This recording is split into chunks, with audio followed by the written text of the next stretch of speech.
നമസ്കാരം ഫ്ലൈവിലേഴ്സ്. നമ്മളിന്ന് മറ്റൊരു വണ്ടിയുടെ വിശേഷങ്ങളുമായിട്ടുള്ളത് മഹാബലിപുരത്താണ്. ഏതാ വണ്ടി എന്നുള്ളതല്ലേ.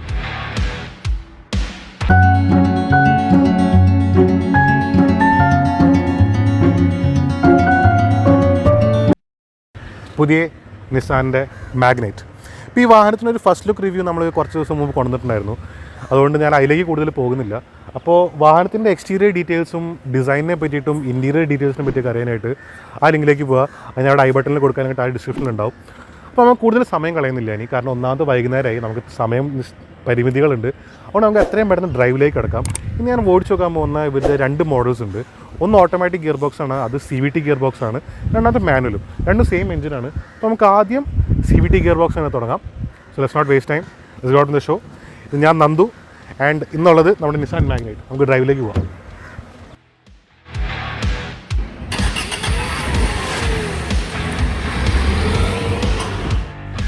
പുതിയ മാഗ്നൈറ്റിൻ്റെ അവരുടെ CVT വേർഷൻ ഓടിച്ചിട്ട് നമുക്ക് തുടങ്ങാം ഈ റിവ്യൂ. വാഹനം ഓടിച്ച് ഞാനിപ്പോൾ കുറച്ച് നേരം ഓടിക്കുന്നു. നമ്മളിപ്പോൾ ചെന്നൈയിലുള്ളത്. ചെന്നൈയിൽ ഇപ്പോൾ മഹാബലിപുരത്തേക്ക് പോകുന്ന റൂട്ടാണ്. അപ്പോൾ ഇത്രയും നേരം ചെറിയൊരു ട്രാഫിക് കിട്ടി. ഇപ്പോഴാണ് ഓപ്പൺ റോഡ്സ് കിട്ടിയത്. ട്രാഫിക് ഉള്ള സ്ഥലത്ത് ഇതിൻ്റെ സൈസ് ഡിഫറൻസ് നമുക്ക് ശരിക്കും ഫീൽ ചെയ്യാൻ പറ്റുന്നുണ്ട്. ചെറിയ വണ്ടിയാണ്, നമുക്ക് ചെറിയ സ്പേസിൽ കൊണ്ടുപോകാൻ പറ്റുന്നുണ്ട്. ടേണിംഗ് റേറ്റ് എത്രയാണെന്ന് ഞാൻ പറയത്തില്ല, എന്നാലും വളരെ സൈസ് കുറവായിട്ട് നമുക്ക് ചെറിയ ചെറിയ സ്ഥലത്തേക്ക് കൊണ്ടുപോകാൻ പറ്റും എളുപ്പത്തിൽ. പിന്നെ ഇത് CVT ട്രാൻസ്മിഷൻ ആയതുകൊണ്ട് തന്നെ ഒരു ക്വിക്ക് റെസ്പോൺസ് അല്ല, പക്ഷെ അതിൽ കൂടുതലൊരു ലീനിയർ റെസ്പോൺസ് ആണ്. അപ്പോൾ ഈ ഹൈവേസിലേക്ക് കയറിയപ്പോഴാണ് നമുക്ക് അതിൻ്റെ കറക്റ്റ് ഫീല് മനസ്സിലാവുന്നത്. ടൗണിൽ ഓടിക്കുമ്പോൾ നമുക്ക് ആ ലാഗ് ചെറുതായിട്ടെങ്കിലും ഫീൽ ചെയ്യും. പിന്നെ ഇതിലൊരു ബട്ടൺ ഉണ്ട്, സ്പോർട്ട് മോഡ് എന്ന് പറഞ്ഞിട്ട്. അത് ഗിയർ ബോക്സിൻ്റെ ബാക്കിലായിട്ടൊരു ബട്ടണാണ്. ആ ബട്ടൺ അമർത്തി കഴിഞ്ഞാൽ സ്പോർട്ട് മോഡ് ആക്ടിവേറ്റ് ആവും. ഇപ്പോൾ സ്പോർട്ട് മോഡ് ആക്ടിവേറ്റ് ആയി. ആക്ടിവേറ്റ് ചെയ്യുമ്പോൾ തന്നെ നമുക്ക് ചെറിയൊരു RPMസിലുള്ള ഗെയിൻ നമുക്ക് ശരിക്കും ഫീൽ ചെയ്യാൻ പറ്റും. ഒരു നോട്ടീസബിൾ പവർ ഡിഫറൻസ് നമുക്ക് ശബ്ദത്തിൽ തന്നെ ഉണ്ട്. പിന്നെ റെസ്പോൺസ് ആണെങ്കിലും നമുക്ക് ഇതിപ്പോൾ ആക്സിലേറ്റർ കൊടുക്കുന്ന അനുസരിച്ചുള്ള ഒരു ഫാസ്റ്റ് റെസ്പോൺസ് ഉണ്ട്. കുറച്ചുകൂടി ഒരു ക്വിക്കർ റെസ്പോൺസ് ആണ്. കുറച്ചുകൂടി സ്പീഡിൽ കയറുന്നുണ്ട്, ആക്സിലേഷൻ കൂടി ആണ് മെയിൻ. നമുക്കിപ്പോൾ സ്പോർട്ട് മോഡ് മാറ്റാം. സ്പോർട്ട് മോഡ് എനിക്ക് അത്ര ഇഷ്ടമില്ല, കുറച്ച് കൂടുതലുള്ള പോലെ. ഇങ്ങനത്തെ ഒരു ഹൈവേസും നമ്മുടെ ഇന്ത്യൻ റോഡ്സിന് എപ്പോഴും ഓർഡിനറി തന്നെ നല്ലത്. ഒരു ലീനർ ആക്സിലേഷനാണ്, കൂടുതൽ ആർഭാടങ്ങളൊന്നും ഇല്ലാത്ത രീതിയിൽ തന്നെ. പക്ഷെ നമുക്ക് അപ്പോഴും ടൗണിൽ ഇതിൻ്റെ ഒരു കുറവ് ഫീൽ ചെയ്യും. പിന്നെ ഇതിൻ്റെ ബാക്കി പറയുന്നത് ഇതിൻ്റെ ഇൻറ്റീരിയറും കാര്യങ്ങളും നമ്മൾ എക്സ്പ്ലെയിൻ ചെയ്തിട്ടുണ്ടായിരുന്നു. പക്ഷേ എനിക്ക് ഇതിൻ്റെ ഇൻറ്റീരിയറിൽ മെൻഷൻ ചെയ്യാനുള്ളത് പിന്നെ സ്റ്റിയറിംഗ് ആണ്. ഞാൻ ഫീൽ ചെയ്യുന്ന ഫസ്റ്റ് സാധനം നമ്മൾ കയറി നിൽക്കുമ്പോൾ സ്റ്റിയറിംഗ് ലെതർ റാപ്ഡാണ്. പക്ഷെ അത്ര ഹൈ ക്വാളിറ്റി ലെതർ അല്ല ഫീൽ ചെയ്യുന്നത്. പക്ഷെ ആകെ മൊത്തം സ്റ്റിയറിംഗിൻ്റെ ഷേപ്പും സൈസും ഇറ്റ് ഇസ് വെരി നൈസ്. താഴെ ഒരു ഫ്ലാറ്റ് ബോട്ടം പോലെയാണ്, നോട്ട് പ്രോപ്പർ ഫ്ലാറ്റ് ബോട്ടം, പക്ഷെ എന്നാലും ഫ്ലാറ്റ് ബോട്ടം പോലെ ഫീലാണ്. പിന്നെ ബട്ടൺസ് ഒക്കെ വളരെ നല്ലതാണ്. ഹോണാണ് ചെറിയൊരു പ്രശ്നം. പിന്നെ എനിക്ക് മെൻഷൻ ചെയ്യേണ്ടിയിരുന്നു, ഹോൺ കുറച്ചും കൂടെ ഒരു നല്ല ഹോണാവുന്നത്. This is very small. പിന്നെ ഇഷ്ടം പറയുന്നത് ഇതിൻ്റെ പ്ലാസ്റ്റിക്സ് ഒക്കെ ലേശം ഒരു കുറച്ചും കൂടെ ഒരു ചീപ്പർ ക്വാളിറ്റി പോലെ ഫീൽ ചെയ്യും. എസ്പെഷ്യലി സ്വിച്ച് ഗിയറും കാര്യങ്ങളും ഈ ഒരു പുതിയ യുഗത്തിൽ ഇപ്പോഴും ഒരു ഓൾഡ് സ്റ്റൈൽ സ്വിച്ച് ഗിയറാണ് അവർക്ക്. പിന്നെ ഡോർ പാഡ്സിനകത്ത് തന്നെ നമുക്ക് ഇവിടെ മിററിനുള്ള അഡ്ജസ്റ്റ്മെൻറ്റ്, പിന്നെ മിറർ ക്ലോസ് ചെയ്യാനുള്ള ഇലക്ട്രോണിക് ആണ്, കംപ്ലീറ്റ് ഇലക്ട്രോണിക് ഫോൾഡബിളും ആണ്. അതുപോലെ തന്നെ അവിടെ 4 പവർ വിൻഡോസ് ഉണ്ട്. ക്രീച്ചർ കംഫർട്ട്സിൽ നമുക്ക് ഉൾപ്പെടുത്താൻ പറ്റുന്ന കാര്യങ്ങളൊക്കെ ബേസ് മോഡൽ തൊട്ടേ ഉണ്ട്. 4 മോഡലുണ്ട്: XE, XL, XV, പിന്നെ XV പ്രീമിയം. അത് പ്രീമിയം എന്ന് പറഞ്ഞാൽ ഒരു ഓപ്ഷണൽ പാക്കേജും കൂടെ ഉള്ളതാണ്. ഇതിപ്പോൾ നമ്മൾ ഓടിക്കുന്ന XV പ്രീമിയം എന്ന് പറഞ്ഞൊരു പാക്കേജാണ്. ഇതിൽ കുറേ ടെക് പാക്ക് എന്നുണ്ട്, കുറേ ഓപ്ഷണൽ പാക്കേജസ് പോലെയാണ് അവർ ഫീച്ചേഴ്സിനെ ഇപ്രാവശ്യം കൊടുത്തേക്കുന്നത്. അങ്ങനെ ഫീച്ചേഴ്സൊക്കെ വെച്ച് നോക്കുമ്പോൾ പിന്നെ എല്ലാം കൂടെ 22 ഡിഫറെൻറ്റ് പോസിബിലിറ്റീസ് ഓഫ് ഓപ്ഷൻസ് നമുക്ക് കിട്ടുന്ന അവർ പറയുന്നത്. അത് മെയിനായിട്ട് എങ്ങനെ വരാമെന്ന് വെച്ചാൽ നമുക്ക് 2 എഞ്ചിൻ ഓപ്ഷൻ ഉണ്ട്. രണ്ടും 1 ലിറ്റർ തന്നെ. ഒന്ന് ടർബോ ചാർജറാണ്, ഒന്ന് ടർബോ ചാർജർ അല്ല. ഇതിപ്പോൾ ഞാൻ ഓടിക്കുന്ന ടർബോ ചാർജ് വെഹിക്കിളാണ്. കാരണം ടർബോ ചാർജിന് മാത്രമേ ഉള്ളൂ CVT ഗിയറിനുള്ളൊരു ഓപ്ഷൻ വരുന്നത്. പിന്നെ ഉള്ളത് 1 ലിറ്റർ സാധാ എഞ്ചിനാണ്, അതിന് മാനുവൽ ഗിയർ ബോക്സ് മാത്രമേ ഉള്ളൂ. പിന്നെ ഈ 4 വേരിയൻറ്റ് കൂടാതെ കുറേ പാക്കേജസ് അവർ അവൈലബിൾ ആക്കുന്നുണ്ട്. അപ്പോൾ ഇങ്ങനത്തെ കുറേ പാക്കുകൾ വെച്ചുകൊണ്ട് നമ്മൾ ഇങ്ങനെ കുറേ കോമ്പിനേഷൻസ് ആകുമ്പോഴാണ് ആകെ മൊത്തം 22 ഡിഫറെൻറ്റ് പോസിബിലിറ്റീസ് ഓഫ് ഗ്രേഡ്സ് നമുക്ക് കിട്ടുന്നത്. എനിക്ക് ഇഷ്ടപ്പെട്ടൊരു സംഭവം എന്ന് വെച്ചാൽ എനിക്ക് ഇതിനകത്ത് ഒരുപാട് ഡിഫറെൻറ്റ് രീതിയിൽ നമുക്ക് സെലക്ട് ചെയ്യാൻ പറ്റുന്നുണ്ട്. ഓരോരുത്തർക്കും അവരുടെ രീതിയിൽ പേഴ്സണലൈസ് ചെയ്യാൻ പറ്റും. That is A nice option. ഈ ഒരു കാറ്റഗറിയിലുള്ള ആളുകൾക്ക് ഇല്ലാതിരുന്നതായിരുന്നു. മേളിൽ സൺറൂഫ് ഇല്ല. സൺറൂഫ് അതുപോലെ തന്നെ ഈ വന്നേക്കുന്ന ലൈറ്റ്സിൻ്റെ സ്വിച്ചസും കാര്യങ്ങളൊക്കെ നമ്മൾ ശീലിച്ചിട്ടുള്ള കാര്യങ്ങൾ തന്നെയാണ് നമ്മൾ നിസാനിൽ കണ്ടിട്ടുള്ളത്. നമ്മൾക്ക് ഏറ്റവും കൂടുതൽ പ്രോമിനേറ്റ് കാണാൻ സാധ്യതയുള്ള ഡസ്റ്ററിനകത്ത് ഒരു ഡിഫറെൻ്റ് ആയിട്ട് എലിമെൻറ്റ് വന്നേക്കുന്ന ഈ ഒരു വെൻ്റാണ്. Air vents very different design. അതിൻ്റെ താഴെ വന്നേക്കുന്ന ഈ ഡാഷ്ബോർഡിനകത്ത് വന്നേക്കുന്നൊരു സട്ടിലായിട്ടുള്ളൊരു ഡിസൈൻ കൊടുത്തേക്കുന്നത് അത് വളരെ നന്നായിട്ടുണ്ട്. എസ്പെഷ്യലി ഡിസൈൻ്റെ വെൻസും വെരി നൈസ്. നമുക്ക് നല്ല ആകർഷണമായിട്ടുണ്ട് മൊത്തത്തിൽ. ഒരു വാഹനത്തിൻ്റെ ഷേപ്പും ഡിസൈനും നല്ല രീതിയിൽ മാച്ച് ആവുന്നുണ്ട്. എയർ കണ്ടീഷനിങ്ങിൻ്റെ സ്വിച്ചസ് ഒക്കെ ലേശം ഫ്ലിംസി ആയിട്ട് തോന്നും, കാരണം അത്രയും ഒരു ഫീൽ കിട്ടുന്നില്ല തിരിക്കുമ്പോൾ. പക്ഷേ അതിൻ്റെ ഉള്ളിൽ വന്നേക്കുന്ന display that is very nice. പിന്നെ അതിൻ്റെ താഴെ സൈഡിൽ വന്നേക്കുന്ന സ്വിച്ചസ് ഉണ്ട്, പിന്നെ അതും ടച്ചിന് വളരെ രസമുണ്ട്. അങ്ങനെ ഒരു ഡിഫറെൻറ്റ് ടൈപ്പ് ഓഫ് സ്വിച്ചസ് ആണ് വന്നേക്കുന്നത്. ഇതുപോലെ സ്റ്റാർട്ട് സ്റ്റോപ്പിൻ്റെ ബട്ടൺ കാണുന്നുണ്ട്. അതൊക്കെ ഈ ഓരോ പാക്കേജസിലും ഫീച്ചേഴ്സിലായിട്ട് ആഡ് ഓൺ ആവുന്നതാണ്. നമുക്ക് ഇവിടെ തന്നെ ESC ഒക്കെ ഓഫ് ചെയ്യാൻ പറ്റും. ഈ സൈഡിൽ വന്നിരിക്കുന്ന ഫീച്ചേഴ്സ് ഇതൊക്കെയാണ് നമുക്ക് ഈ CVT ഗിയർ ബോക്സിൻ്റെ വന്നിരിക്കുന്നത്. CVTയും മാനുവലിലും ഇന്റീരിയറിൽ വലിയ വ്യത്യാസമില്ല, ഡ്രൈവബിലിറ്റിയിൽ തന്നെ ഉള്ളൂ. ഇത് CVT ഗിയർ ബോക്സ് ആയതുകൊണ്ട് തന്നെ നമുക്ക് മാനുവൽ ട്രാൻസ്മിഷൻ മാറ്റാനുള്ള ഒരു ഓപ്ഷൻ ഇല്ല. നമുക്ക് ആകെപ്പാടുള്ള ഡ്രൈവിലെടുത്തിടുക. കുറച്ചും കൂടെ ടോർക്ക് വേണ്ട ഒരു ഫീൽ നമുക്ക് തോന്നുകയാണെങ്കിൽ ലോയിലേക്ക് എടുത്തിടുക, അപ്പോൾ നമുക്ക് കുറച്ചുകൂടെ ടോർക്ക് കിട്ടും. നമുക്ക് ഹൈവേ ക്രോസിങ്ങിലും നമുക്ക് സിറ്റി ട്രാഫിക്കിലും കുറച്ചും കൂടെ പവർ ഡിഫറൻസ് ഫീൽ ചെയ്യുമ്പോൾ വേണം തോന്നിക്കഴിഞ്ഞാൽ നമുക്ക് സ്പോർട്ട് മോഡ് ഓണാക്കുകയും ചെയ്യാം. പക്ഷേ ഹൈവേയിൽ ഐ ഫീൽ ഈ സാധാ മോഡിലിട്ട് ഈ ഒരു ലീനിയർ ആയിട്ടൊരു ആക്സിലറേഷനാണ് ഏറ്റവും നല്ലത്. ഈ ഒരു എഞ്ചിന് വരുന്നത് പിന്നെ 100 PS പവറും വരുന്നുണ്ട്, 140 Nm ടോർക്കും വരുന്നുണ്ട്. ഇത് രണ്ടും ടോർക്ക് വളരെ ലോവർ ആയിട്ടുള്ളൊരു ബാൻഡ് തന്നെ അവൈലബിൾ ആണ്. പിന്നെ അത് കൂടാണ്ട് ഇവർ സ്പെസിഫൈ ചെയ്തൊരു കാര്യം എന്താ വെച്ചാൽ ഏറ്റവും നല്ല ടോർക്ക് പെർ വെയിറ്റ് റേഷ്യോ, അത് ആദ്യമായിട്ട് ഞാൻ കേൾക്കുന്നത്. സാധാരണ പവർ ടു വെയിറ്റ് റേഷ്യോ ആണ്. ടോർക്ക് ടു വെയിറ്റ് റേഷ്യോ ഈ വാഹനത്തിനാണ് ഈ സെഗ്മെന്റിൽ ഏറ്റവും കൂടുതൽ എന്ന് അവർ പറയുന്നു. അതിന്റെ ഫീല് നമുക്ക് ആക്സലറേഷനിൽ ഫീൽ ചെയ്യുന്നുണ്ട്. ബട്ട് ആ ടോർക്ക് കൂടുതലുള്ളത് CVT ഗിയർ ബോക്സിൽ എനിക്ക് അത്രമാത്രം ഫീൽ ചെയ്യുന്നില്ല, കാരണം ചെറിയൊരു ലാഗ് ഞാൻ പറഞ്ഞല്ലോ ഇനീഷ്യലി ഉണ്ട്. അത് ഗിയർ ഡൗൺ ആകുമ്പോഴും ഗിയർ അപ്ഷിഫ്റ്റ് ചെയ്യാനും ആ ഒരു ചെറിയൊരു ലാഗ് ഉണ്ട്, ഒരു 2 സെക്കൻഡ് ഡിലേ ഉണ്ട്. നെക്സ്റ്റ് പറയേണ്ടിയിരിക്കുന്നത് ഇതിന്റെ സീറ്റ്സ് ആണ്. സീറ്റ്സ് നല്ല കംഫർട്ടബിൾ ആണ്, സപ്പോർട്ടീവ് ആണ്.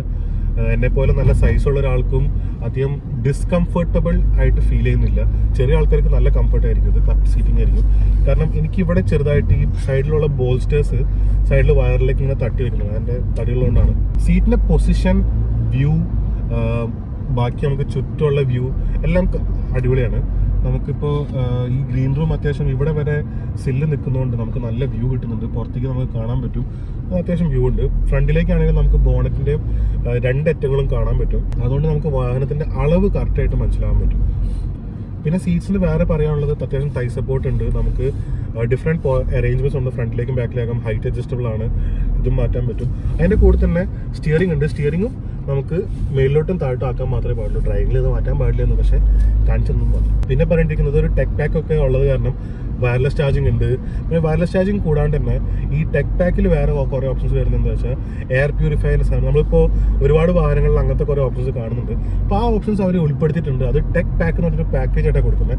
ഈ ടെക് പാക്കിൽ തന്നെ വേറെ ഉള്ള സംഭവം എന്താ വെച്ചാൽ വയർലെസ് ആയിട്ട് ആൻഡ്രോയിഡ് ഓട്ടോയും ആപ്പിൾ കാർപ്ലേയും കണക്ടിവിറ്റിയാണ്. അത് കണക്ടിവിറ്റി എന്ന് പറഞ്ഞിട്ടൊരു പാക്കേജ് വേറെയുണ്ട്, അതിൽ നമുക്കിത് കിട്ടാൻ പറ്റും.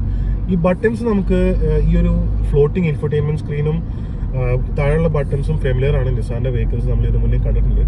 പിന്നെ ഇതിന് വന്നേക്കുന്നൊരു വ്യത്യാസം വെച്ചാൽ ഒരു fully digital 7-inch instrument cluster ആണ് വന്നേക്കുന്നത്. അതിനകത്ത് നമുക്ക് പല പല ഡ്രൈവർ സെലക്ഷൻസ് നടത്താൻ പറ്റും. അത് കൂടാണ്ട് തന്നെ നമുക്ക് ഇതിന്റെ ഉള്ളിലുള്ള ഡിസ്പ്ലേ രീതി നമുക്ക് മാറ്റാൻ പറ്റും. പല രീതിയിലുള്ള ഡിസ്പ്ലേ ആക്കാൻ പറ്റും. മൊത്തം 4 ടൈപ്സ് ഉണ്ട്. ഇപ്പോൾ എനിക്ക് ഏറ്റവും ഇഷ്ടപ്പെട്ട മോഡൽ വെച്ചേക്കുന്നത് ഞാൻ. അതിൽ തന്നെ നമുക്ക് ഒരുപാട് ഡീറ്റെയിൽസ് വരുന്നുണ്ട്. അതിൽ ആവറേജ് സ്പീഡ് ഉണ്ട്, ഡിസ്റ്റൻസ് ഉണ്ട്, എത്ര ടൈമായിട്ട് നമ്മൾ ഡ്രൈവ് ചെയ്യുന്നുണ്ട്, അങ്ങനത്തെ കാര്യങ്ങളൊക്കെ തരും. അത് കൂടാണ്ട് ഡിസ്റ്റൻസ് ടു എംടി ഉണ്ട്, നമ്മുടെ സ്പീഡോമീറ്റർ ഉണ്ട്. ഇനി നമുക്ക് ഇതിൻ്റെ മാനുവൽ ട്രാൻസ്മിഷൻ ഓടിച്ചിട്ട് വ്യത്യാസങ്ങൾ എന്തൊക്കെയാണെന്ന് കണ്ടറിയാം.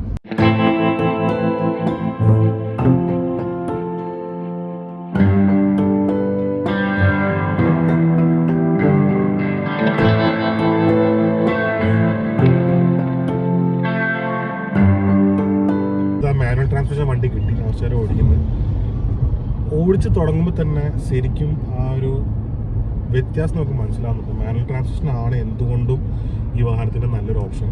കാരണം CVT എനിക്ക് ലാഗ് ഫീൽ ചെയ്യുന്നതൊക്കെ അതിനകത്ത് എനിക്ക് എവിടേക്കാണോ ഒരു കുറവ് തോന്നിച്ചത് അതൊക്കെ ഈ മാനുവൽ ഗിയർ ബോക്സിൽ കട്ട് ഓഫ് ആയി പോകുന്നുണ്ട്. മാനുവൽ ഗിയർ ബോക്സിൻ്റെ ആകെപ്പാട് എനിക്കൊരു സംഭവം തോന്നിയ തന്നെ ഗിയർ ഡൗൺ ചെയ്യുമ്പോഴോ ഗിയർ മാറ്റുമ്പോഴൊക്കെ ചെറിയൊരു ടക്ക് ടക്ക് ക്ലക്ക് ക്ലക്ക് എന്നൊരു ഒച്ച വരുന്നുണ്ട്. ആ ഒരു സോളിഡ്നെസ് ഫീൽ ചെയ്യാത്ത പോലെ. ബാക്കി gear box very responsive, clutch അത്യാവശ്യം ഹെവിയാണ്, നമുക്കൊരു ഫീല് കിട്ടുന്നുണ്ട്. വാഹനത്തിൻ്റെ ഒരു ഡൈനാമിക്സ് തന്നെ മാറിപ്പോയ പോലെ ഉണ്ട്. എനിക്ക് കുറച്ചും കൂടെ ഒരു സുഖം കിട്ടുന്ന പോലെ. നേരത്തെ വണ്ടിക്കും ഈ വാഹനത്തിനും ഉള്ളൊരു സാധനം ബോഡി റോളാണ്. ബോഡി റോള് ഫ്രണ്ട് പാസഞ്ചർക്കോ ഡ്രൈവർക്കോ കിട്ടുന്നില്ല, പക്ഷേ റയർ പാസഞ്ചർക്ക് നല്ല പോലെ ബോഡി റോള് കിട്ടുന്നുണ്ട്. നേരത്തെ നമ്മൾ 4 പേരും വാഹനത്തിനകത്തിരുന്ന് ഓടിച്ചപ്പോൾ അത്യാവശ്യം നല്ല രീതിക്കൊന്ന് ആട്ടി നോക്കിയപ്പോൾ ബാക്കിൽ നിന്ന് 2 പേരും നല്ലൊന്ന് തമ്മിൽ ഇടിക്കേണ്ട ഒരു അവസ്ഥ വന്നു. അത്യാവശ്യം നല്ല ബോഡി റോൾ ഉണ്ട്. അത് സസ്പെൻഷൻ കുറച്ചുകൂടെ ഇന്ത്യൻ കണ്ടീഷൻസിന് വേണ്ടിയിട്ട് സോഫ്റ്റർ ആക്കിയോണ്ടാണ് ഈ ഒരു ബോഡി റോൾ വരുന്നത്. സം കോംപ്രമൈസസ് അവർ ചെയ്തിട്ടുള്ളത് ആ റൈഡ് കുറച്ചും കൂടെ ഒരു കംഫർട്ടബിൾ ആക്കാൻ വേണ്ടിയിട്ടുള്ള, എസ്പെഷ്യലി നമ്മുടെ ഇന്ത്യൻ റോഡ്സ് എല്ലായിടത്തും ഇങ്ങനത്തെ നല്ല റോഡ് കിട്ടുന്നുണ്ട്. ഇതിനൊക്കെ പുറമെ നിസാൻ മാഗ്നൈറ്റിൻ്റെ എനിക്ക് ഇഷ്ടപ്പെട്ട വേറൊരു ഫീച്ചർ ഉണ്ട്, അതുകൊണ്ടാണ് ഞാൻ അഡീഷണൽ ആയിട്ട് പറയുന്നത്. ഇതിൻ്റെ ഹെഡ്ലൈറ്റ്സ് ഞാൻ കണ്ടതിൽ വെച്ച് ഈ ഒരു സെഗ്മെന്റിൽ ഏറ്റവും നല്ല ഹെഡ്ലൈറ്റ്സ് ഇപ്പോൾ മാഗ്നൈറ്റിനാണ്.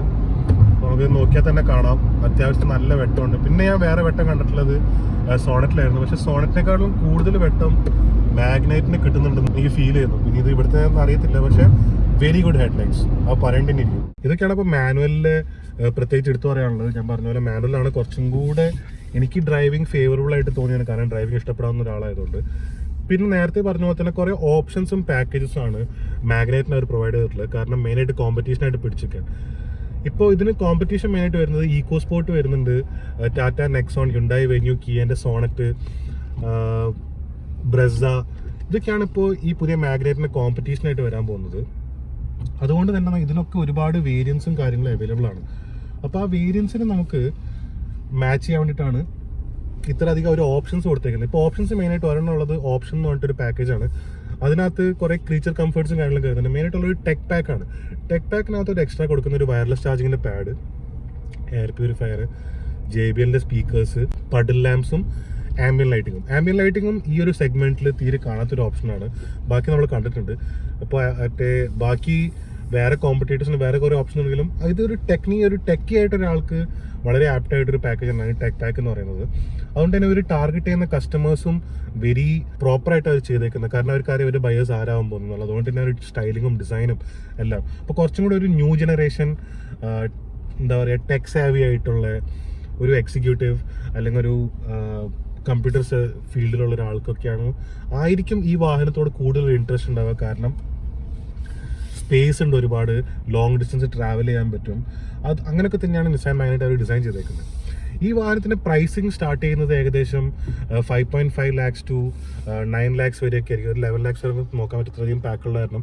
അപ്പോൾ ഓപ്ഷൻസും പാക്സും കയറി കഴിഞ്ഞാൽ അതെനിക്ക് ഏകദേശം ഒരു പ്രൈസ് ഉണ്ടാകാൻ പോകുന്നത്. പ്രൈസ് റിവീൽ ചെയ്തിട്ടില്ല, മിക്കവാറും മറ്റന്നാളായിരിക്കും. 20ാം തീയതി ആണല്ലോ പ്രൈസ് റിലീസ് ആവുന്നത്, അന്നായിരിക്കും നമ്മൾ ഈ വീഡിയോ ഇടുന്നത്. അപ്പോൾ ആ പ്രൈസ് അനൗൺസ് ആവുന്നതിൻ്റെ കൂടെ തന്നെ താഴെ കമൻസിൽ നമ്മൾ ആഡ് ചെയ്യാൻ ഡിസ്ക്രിപ്ഷനിൽ ഇടുന്നതായിരിക്കും. അപ്പോൾ ഞാൻ നേരത്തെ പറഞ്ഞല്ലോ നമ്മുടെ ഡിസ്ക്രിപ്ഷനിൽ എന്തായാലും ഇതിൻ്റെ ബാക്കിയുള്ള വിശേഷങ്ങളെ പറ്റി അറിയാനായിട്ട് ആ വീഡിയോ പോയി കാണുന്നുണ്ടായിരുന്നു. നമുക്കിപ്പോൾ ലൈറ്റ് കുറഞ്ഞു തുടങ്ങിയിട്ടുണ്ട്. ആകപ്പാടെ വളരെ കുറച്ച് സമയത്തിന് വാഹനം കിട്ടുന്നുള്ളൂ കയ്യിൽ. ഒന്നാമത്തെ ഈ സമയത്തിൻ്റെ പാൻഡമിക് റീസൺസ് ആയിട്ടുള്ള നിബന്ധനകൾ ഒരുപാടുണ്ട്. So that is it. ഈ ഒരു വീഡിയോ നിങ്ങൾക്ക് ഇഷ്ടപ്പെട്ടിട്ടുണ്ടെങ്കിൽ എന്തായാലും നമ്മൾ അറിയിക്കണം. പിന്നെ നിങ്ങൾക്ക് ഈ വാഹനത്തിന് ഇഷ്ടപ്പെട്ടതും ഇഷ്ടപ്പെടാത്തതായിട്ടുള്ള കാര്യങ്ങൾ എന്തായാലും അറിയിക്കണം. നമ്മുടെ ഭാഗത്തുനിന്ന് പറ്റിയിട്ടുള്ള മിസ്റ്റേക്സ് എന്തെങ്കിലും എന്തായാലും അറിയിക്കണം. So that is it. ഈ വീഡിയോ ഇഷ്ടപ്പെട്ടെങ്കിൽ ലൈക്ക് ചെയ്യണം, ഷെയർ ചെയ്യണം, എന്തായാലും കമൻറ്റ് ചെയ്യണം. പിന്നെ നമ്മുടെ ചാനൽ ഇനിയും സബ്സ്ക്രൈബ് ചെയ്തിട്ടില്ലെങ്കിൽ തീർച്ചയായും സബ്സ്ക്രൈബ് ചെയ്യണം ഫോർ മോർ വെരി ഗുഡ്